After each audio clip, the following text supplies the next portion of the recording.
I opened the closet looking for a jacket. A guy was standing there half-dressed holding his shoes.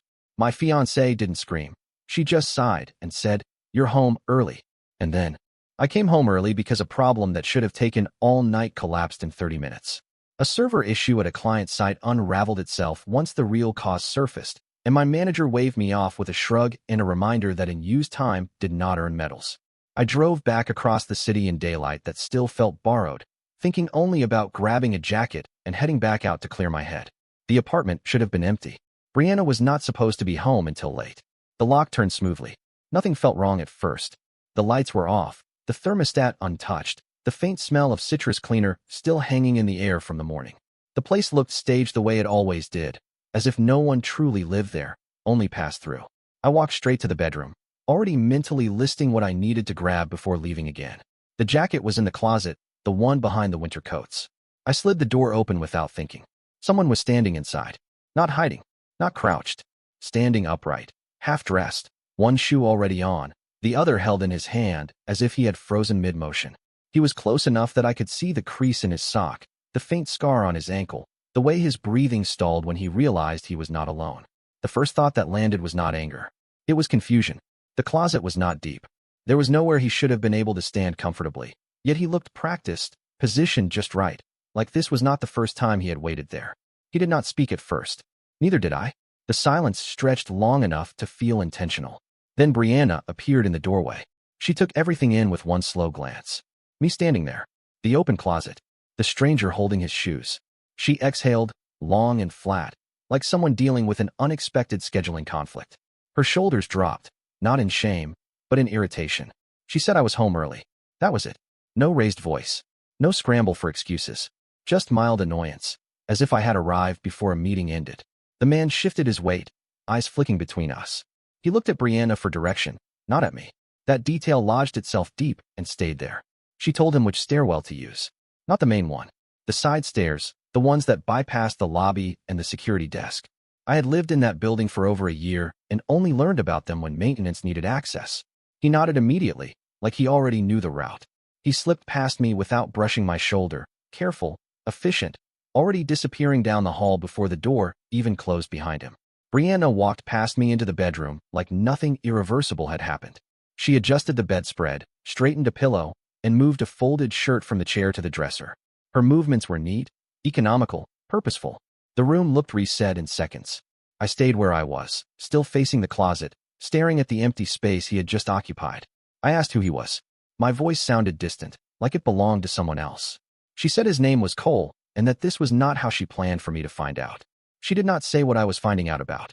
She moved to the window and cracked it open, letting fresh air in, as if the problem was stale oxygen. I asked how long. She shrugged in a way that suggested the question lacked relevance. She told me we should talk later, not right now, because emotions made conversations messy. She suggested I go for a drive, cool off, let things settle. That suggestion did something to me that shouting would not have. It made the situation suddenly very clear. I did not leave. I sat on the edge of the bed while she continued moving around the apartment, tidying, wiping invisible dust from surfaces, quietly restoring the illusion of order. She did not cry. She did not apologize. She checked her phone twice and silenced it without reading the screen. At some point, I realized I was watching someone dismantle a routine that had worked perfectly until I interrupted it. Over the next hour, details surfaced without her intending them to. She moved a second toothbrush from the bathroom drawer into her purse. She took a stack of mail and separated it carefully, leaving only envelopes with my name behind. She unplugged a charger from the wall and coiled the cable with practiced precision. None of these actions were rushed. There was no panic in them, only adjustment. I noticed the back door was unlocked. It always was. I had assumed it was for convenience. Now I understood it was for exits. When I asked how many people knew, she paused just long enough to calculate. She said some friends assumed I already knew.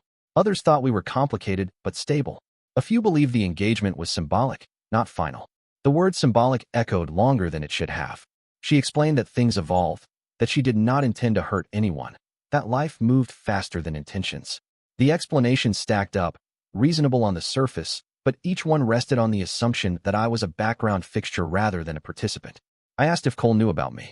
She said yes, but not the version of me that lived here.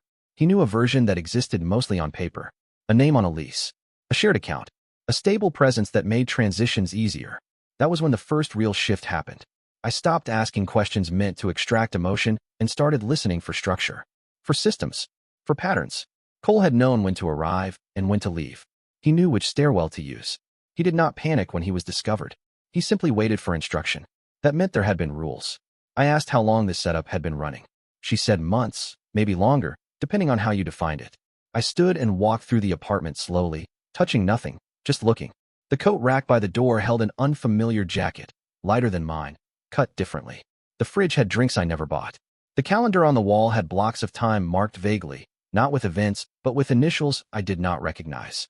Brianna watched me with a guarded calm, as if she expected anger and was surprised to see analysis instead. I told her I needed space to think. She nodded, relieved, and said that was reasonable. I left the apartment, but not the building. I sat in my car across the street and watched the side stairwell. 20 minutes later, Cole emerged, already on his phone, walking fast, but not frantic. The neighbor from the third floor greeted him by name. Cole smiled back.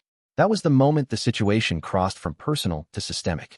This was not a secret affair hidden in stolen hours. This was a coordinated overlap of lives.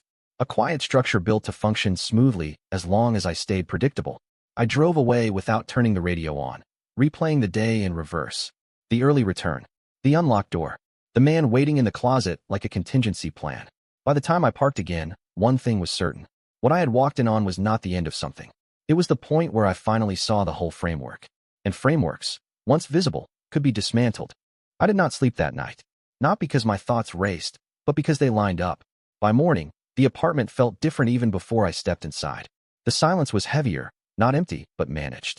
Brianna was already awake, dressed for work, moving with the same controlled efficiency I had seen the day before. She acted as if we had simply postponed a conversation, not detonated the center of our lives. I did not confront her.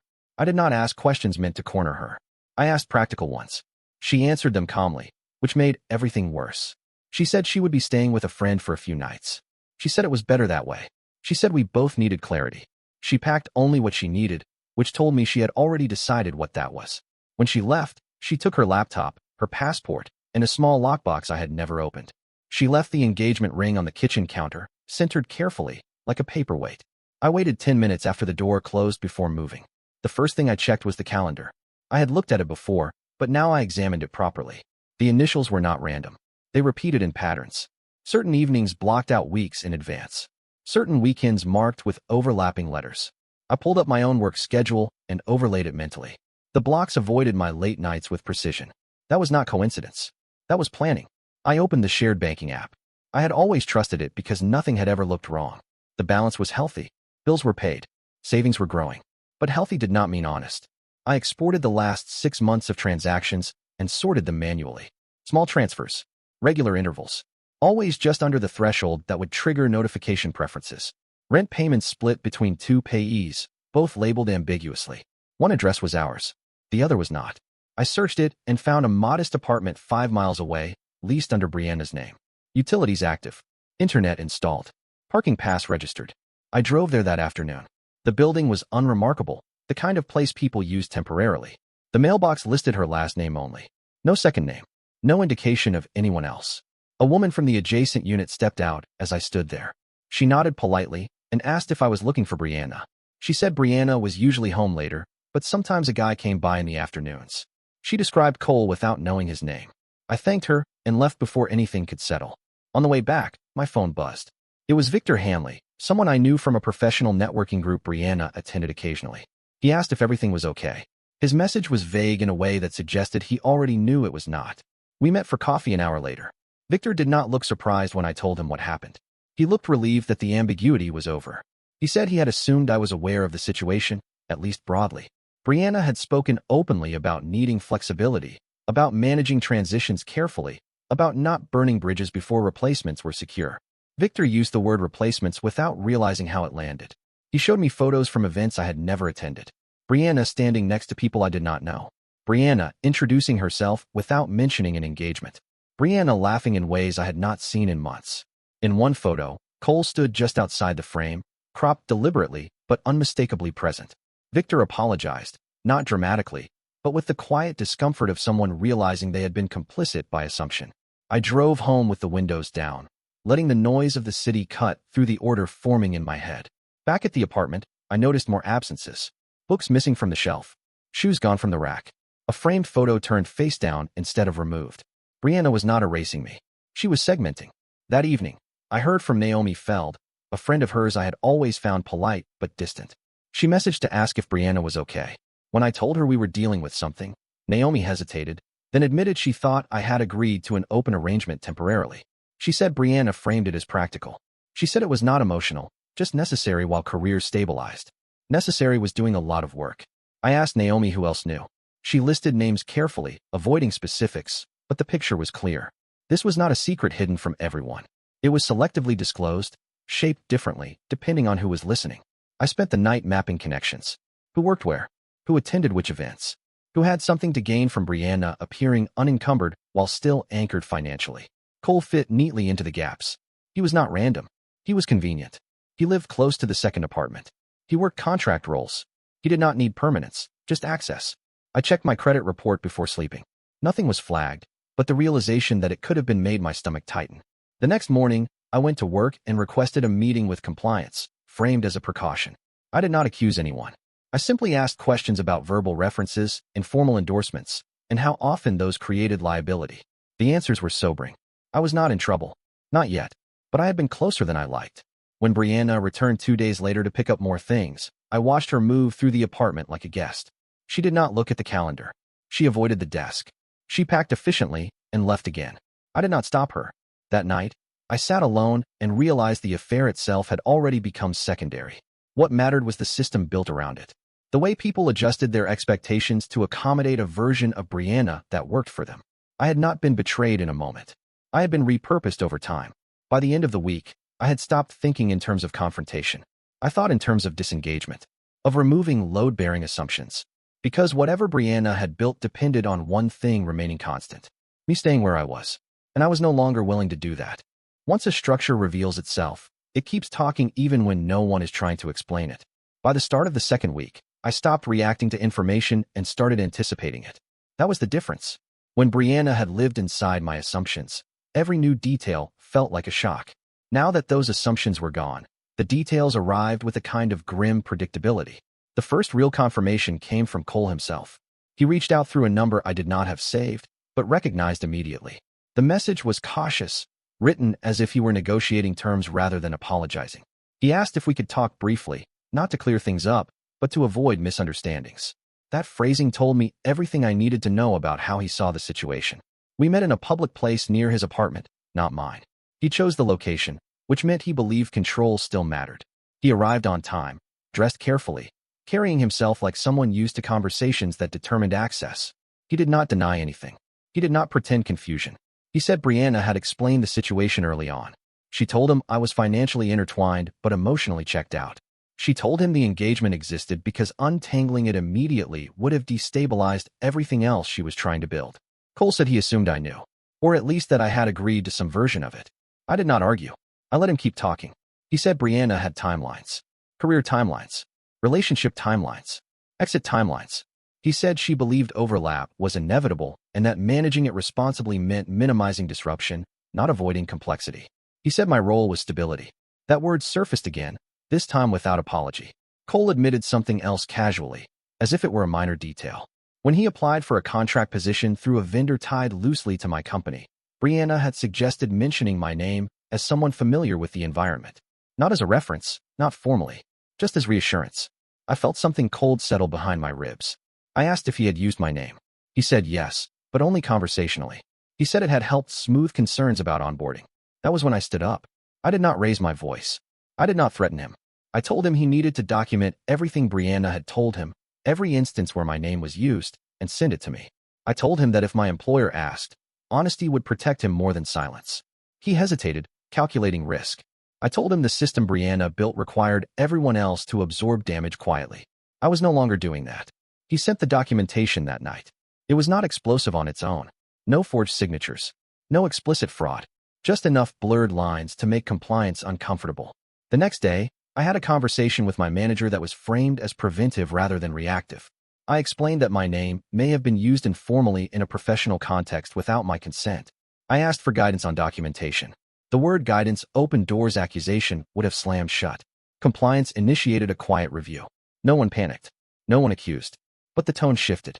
Cole's contract eligibility was paused pending clarification. My name was formally removed from any informal association. That was the first visible crack. Meanwhile, the social radius tightened. People who had assumed I was complicit began recalibrating.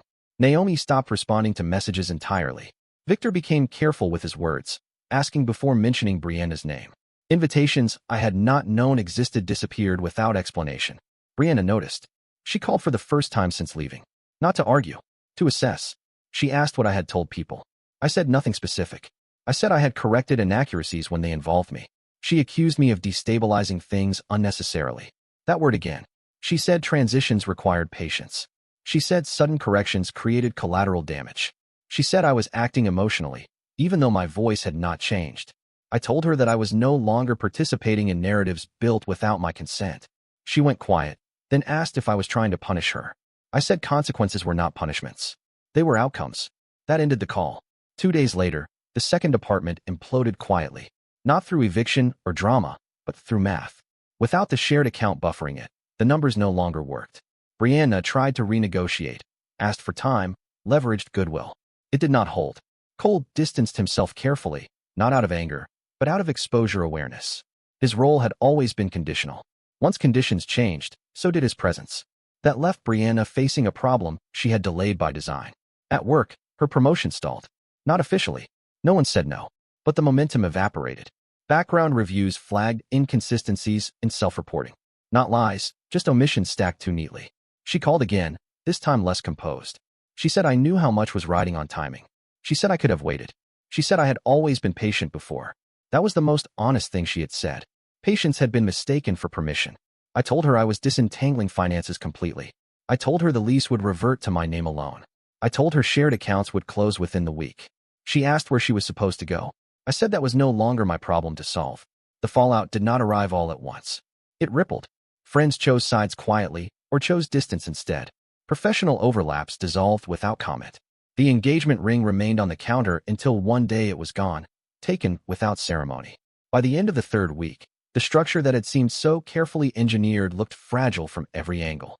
It had relied on silence, predictability, and my willingness to absorb weight I had not agreed to carry. Without that, everything sagged. I did not feel victorious. I felt clear. For the first time since opening that closet, I understood something essential.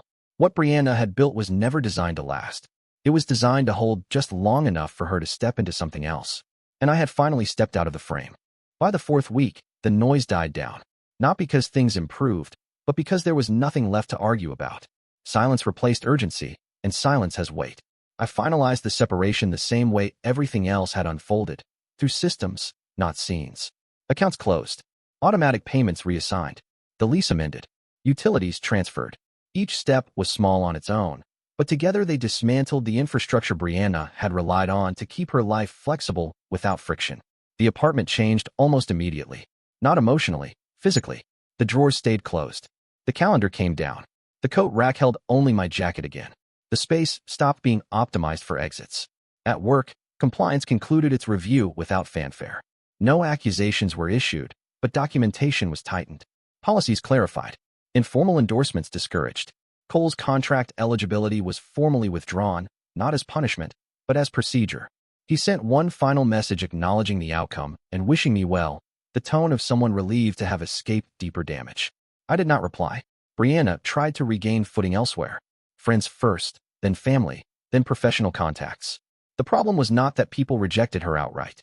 It was that they hesitated. The version of her they had accepted depended on stability they no longer saw. Her promotion never materialized.